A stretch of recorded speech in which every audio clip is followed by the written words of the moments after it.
সেদিকে তাকিয়ে বিশাল উচ্চতা ডিঙিয়ে লাফ দিয়ে বলো ছিঁড়ে আনো না হলে যাবো ছেড়ে। কোনো সাদা ছাড়া দরজার হাতল চেপে খট করে মুছড়ে দিয়ে আমাকে দেখে বলে যাবে নাকি নিয়ে যাবো তাকে সাথে। খপ করে আমার হাতটা ধরে নিজের কাছে টেনে নিতে কি বাধা হয়ে দাঁড়িয়েছে।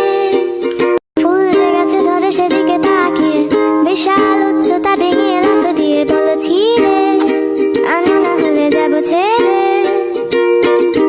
কোনো সাদা ছাড়া দরজার হাতল চেপে খট করে মুছড়ে দিয়ে আমাকে দেখে বলে যাবে নাকি নিয়ে যাবো তাকে সাথে।